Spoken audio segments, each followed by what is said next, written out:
ആശാനൊന്ന് വേഗം വാ. ആ മുരുകൻ ഇങ്ങനെ ഒരു സന്മനസ് കാണിച്ചതുകൊണ്ട് ഇപ്പൊ ഇതിനകത്തെങ്കിലും ഒന്ന് സഞ്ചരിക്കാറായി. എനിക്ക് അവനെ അത്ര പിടിക്കുന്നൊന്നുമില്ല. ഒരു വായി നോക്കി. ഏയ് മുരുകൻ ആള് ഡീസന്റാ. ബാപ്പാന്റെ ഭാര്യ കുട്ടികൾ എന്ത് വിളിക്കും? ഉമ്മ. ആണേ. തന്നോളൂ.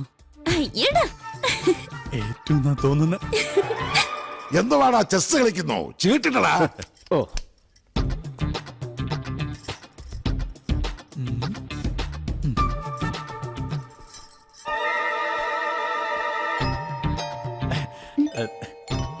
ഉമ്മ തന്നില്ല.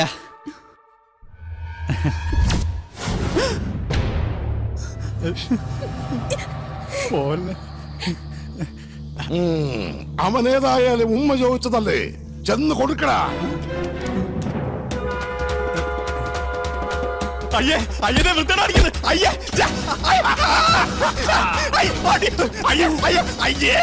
എന്ത് രതിവകൃതമാണ് ഈ കാണിക്കുന്നത്? ഇവന്റെ സ്ഥിതി ഇതാണെങ്കിൽ കാണാൻ കൊള്ളാവുന്ന ഞാൻ എന്ത് വിശ്വസിച്ച് ജീവിക്കും?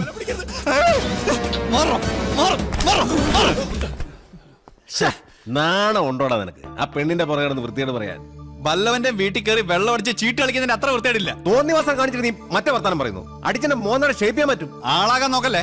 മല്ലയെ കുപ്പിലാക്കി 10 ലക്ഷം വാങ്ങിച്ചോണ്ട് പോയിട്ട് ഡെയിലി കുപ്പിയായിട്ട് വന്നേക്ക. ഇനി വല്ല നക്കാപ്പിച്ചും കിട്ടുമെങ്കിൽ വാങ്ങിച്ചോണ്ട് പോയിക്കണം, അല്ലാതെ ഭരിക്കാൻ വന്നോണ്ടല്ലോ. എന്താണ് പറഞ്ഞു? ചന്ദ്ര വേണ്ട.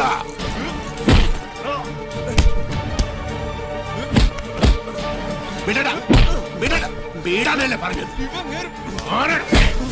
അവനെ തൊട്ട കൊണ്ണുകളയുന്ന. ഓഹോ, അപ്പൊ എന്നെക്കാളും വലുത് മല്ലേക്ക് ഇയാളാണല്ലേ? നൻകെ നീയും അവനും ഒരു പോലെ. ഈ വീടിന്റെ പഴയ ഉടമസ്ഥൻ, അല്ലാതെ എന്ത് ബന്ധം മല്ലേക്ക് ഇയാളായിട്ടുള്ളത്? അങ്ങനെയൊക്കെ ചോദിച്ചാ ഈ ഞാനും ആരാ അല്ലേ? പണ്ട് മസനഗുഡിയിൽ തോട്ടം വാങ്ങിക്കാൻ വന്നപ്പോ നിലവിലുണ്ടായിരുന്ന കാര്യസ്ഥന്റെ മോൻ, അത്രല്ലേ ഉള്ളൂ. അങ്ങനെയാണ് നിന്നെ ഞാൻ കരുതിയിരിക്കുന്നത്. എന്താ ചന്ദ്ര ഇത്? മല്ല എന്നോട് ക്ഷമിക്കണം. മീനാക്ഷിയുടെ മോശമായി പെരുമാറുന്ന കണ്ടപ്പോ പെട്ടെന്ന് ഞാൻ. ഓഹോ, എന്നിട്ടാണ് നിന്നെ ന്യായം പറയണത്? മീനാക്ഷി സെല്ലി ചെയ്യരുത് നിന്നോട് ഞാൻ എത്ര പ്രാവശ്യം പറഞ്ഞോണ്ട് മാനകെട്ട മകന്. മറ്റുള്ള പെമ്പിള്ളേരെ കണ്ട പോലൊന്നുമല്ല അവളെ ഞാൻ കണ്ടതും അടുത്ത് പെരുമാറിയത്. അതിപ്പോ അത്ര വലിയ തെറ്റായി പോയെന്നൊന്നും എനിക്ക് തോന്നുന്നില്ല. മിണ്ടരുത്, കൊള്ളുണ്ണൻ. മല്ലയ്യ, ഞങ്ങള് കാരണം ഇനി നിങ്ങൾ തമ്മിൽ വഴക്കു വേണ്ട. ഞങ്ങൾ ഇന്ന് തന്നെ ഇവിടുന്ന് ഇറങ്ങിക്കോളാം. പോകേണ്ടത് നിങ്ങളല്ല, ഇവനാ. ഇവൻ അല്ലെങ്കിൽ ഞാൻ പോകാൻ തന്നെ തീരുമാനിച്ചിരിക്കാം. ഇനി പോകുള്ളൂ മുറുക ബാടാന്നൊന്നും പറയാൻ നിൽക്കരുത്.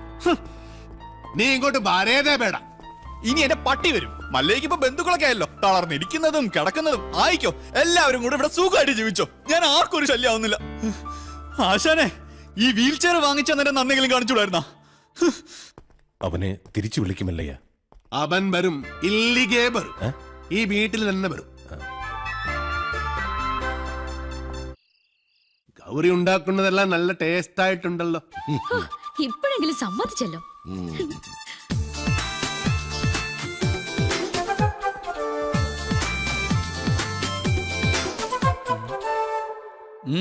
അല്ല, നിന്റെ പട്ടി ബണ്ണില്ലേ? പട്ടിയോ? എനിക്കെവിടുന്ന പട്ടി? നിന്റെ പട്ടി ബരുവെന്ന് പറഞ്ഞല്ലേ നീ പോയത്? അല്ല, പോയാ നാളത്തെ ചെക്കാര് കൊടുക്കും. അതിനല്ലട സാമി ഉള്ളത്. സാമിക്ക് ഓഡിറ്ററെ കാണാൻ പോണ്ടേ? ചെക്ക് കൊടുത്തു പോയാ പോരെ? അല്ല, തോട്ടത്തിലെ വിളവെടുപ്പ് നടക്കല്ലേ? അതിന് പണിക്കാരുണ്ടല്ലോ. ഭക്ഷണം കഴിക്കുമ്പോ ഒന്നും മിണ്ടായിരിക്കും. പോട്ടമല്ലയ്യ, ഒന്നും പറയണ്ട. ആശാനെ, വീൽ ചെയറിന് എന്തെങ്കിലും കംപ്ലൈന്റ് ഉണ്ടെങ്കിൽ പറയണേ, വാറണ്ടി ഉള്ളതാ. ഇവിടെ ഒരു ഗ്ലാസ് വെക്കാനുള്ള സെറ്റപ്പ് ഉണ്ടായിരുന്നെങ്കിൽ ഓക്കേ. നീ വന്നത് ഏതായാലും നന്നായി. നിന്നോടൊരു കാര്യം പറയാനിരിക്കുകയായിരുന്നു. ചന്ദ്രമോഹൻ മീനാക്ഷിക്ക് ഒരു ആലോചന കൊണ്ടുവന്നിട്ടുണ്ട്. അയ്യേ, ഫുൾ ടൈം കള്ളുപിടിച്ച് കിടക്കുന്ന അയാളോ? ദേ, അയാൾ കൊണ്ടുവരുന്ന ആളും കള്ളുപിടിയായിരിക്കും. നമുക്കതൊന്നും വേണ്ട. ചെറുക്കനാവക ദുസ്വഭാവങ്ങളൊന്നുമില്ല. അഥവാ ഉണ്ടെങ്കിലും എനിക്കതൊരു പ്രശ്നമല്ല. ചെറുക്കനുടെ ചുറ്റുപാട് കാര്യങ്ങളെല്ലാം വളരെ നന്നായിട്ടുണ്ട്. മീനാക്ഷി ചെറുക്കനെ വളരെ ഇഷ്ടപ്പെട്ടു. ഞങ്ങളത് ഉറപ്പിച്ചു. ഇനി മേലെ നീ മീനാക്ഷി ആവശ്യമില്ലാതെ സെല്ല് ചെയ്യരുത്, കേട്ടോ?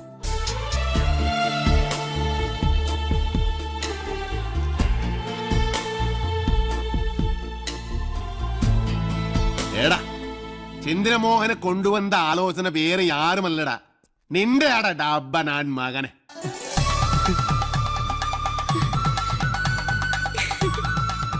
അല്ലെങ്കിലും ഈ ചന്ദ്രമോഹൻ ആള് നല്ലവനാ. പക്ഷേ ഒരു കാര്യം, ഗൗരിയുടെ കല്യാണം കഴിഞ്ഞേ ഇത് നടക്കൂ. മതി, രണ്ടും ഒരുമിച്ച് നടത്താലോ. അവിടുത്തെ സംസാരമൊക്കെ കേട്ടല്ലോ. ഉള്ളിലോരോന്ന് വെച്ചിട്ട് വെറുതെ ബലം പിടിക്കല്ലേ. ഇത് തന്നെയാണ് പറ്റിയ സമയം. ഞാൻ നിന്റെ മനസ്സിലുള്ള കാര്യം ആശാനോടും മുരുകനോടും പറയാൻ പോവാ. അവര് പിന്നെ മല്ലയായിട്ട് സംസാരിക്കട്ടെ. പറയട്ടെ. ഈ മൗനം ഞാൻ സമ്മതമായിട്ടെടുത്തോട്ടെ. അല്ല, മല്ലയോട് പറയാനുള്ള സമ്മതം. മുല്ലയ്യ, ഛേ, മുത്തയ്യ, ഛേ, മല്ലയ്യ. ഈ പ്രായത്തിൽ ഇനി കല്യാണം? അതിന് ഗൗരിക്ക് അത്ര പ്രായമായിട്ടില്ല. ഞാൻ എന്റെ കാര്യമാണ് പറഞ്ഞത്. ഈമന്റെ കാര്യം നടക്കട്ടെ. എനിക്കിനി അങ്ങനെയുള്ള ആശകൾ ഏനും ഇല്ല.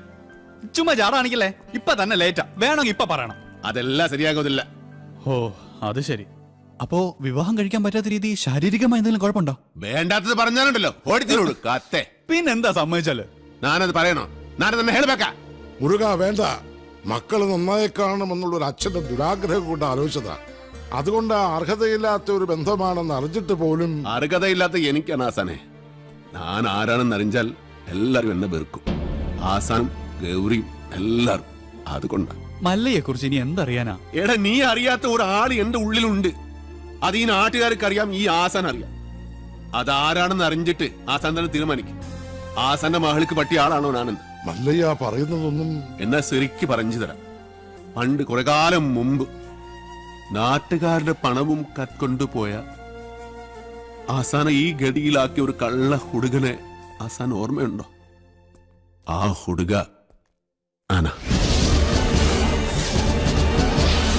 പണം കത്കൊണ്ടു പോകുന്നു എന്ന് കരുതിയിട്ടല്ലേ ആസാൻ എന്നെ തടഞ്ഞത്. പക്ഷേ ശരിക്കും നടന്നത് എന്താണെന്ന് ആസാൻ അറിയാം.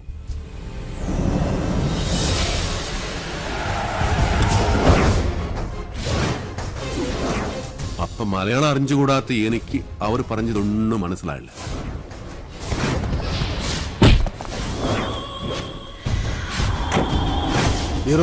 ആ ദുഡിൻ പെട്ടി ഏത്കൊണ്ട് ഓടൂ. ഓട്, ഓടിടോ.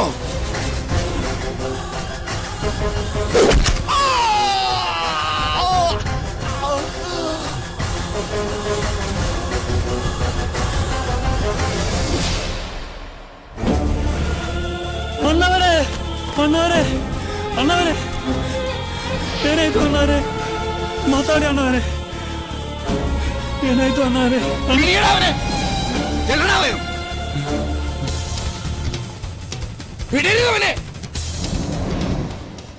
അതാരാ ചെയ്തത് എനിക്കറിയില്ല. അത് കണ്ടുപിടിക്കണോ അവരോട് പകരം ചോദിക്കണോ അല്ല ഞാനിവിടെ വന്നത്. പക്ഷേ എല്ലാവരുടെ കണ്ണിലും ഞാനിപ്പോ കള്ളന. സ്വന്തം മകനെ പോലെ സ്നേഹിച്ച മനസ്സിനെ പറ്റിയ സാധ്യത.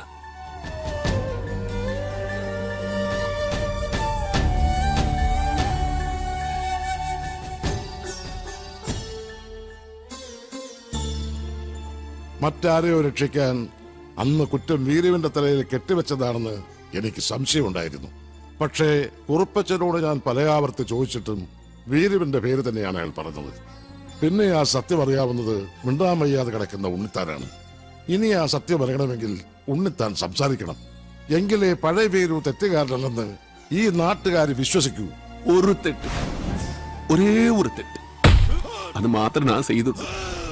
അത് ആസാനോടാ. എനിക്ക് രസവരാൻ വേണ്ടിയ അങ്ങനെ ചെയ്തു. എല്ലാ ചട്ടമ്പകളുടെയും അവസാനം ഇങ്ങനെയൊക്കെ തന്നെയാ. ഞാൻ ചെയ്ത തെറ്റുകൾക്ക് ദൈവം എനിക്ക് തന്ന ശിക്ഷ. അത്രയേ ഉള്ളൂ. ഈ അവസ്ഥയിലിരിക്കുന്ന എനിക്ക് എന്റെ മക്കളുടെ ജീവിതത്തെക്കുറിച്ചുള്ള വേവലാതിയേ ഉള്ളൂ. അവർക്കൊരു ജീവിതം കിട്ടുമെങ്കിൽ പഴയതെല്ലാം മറക്കാൻ ഞാൻ തയ്യാറാണ്.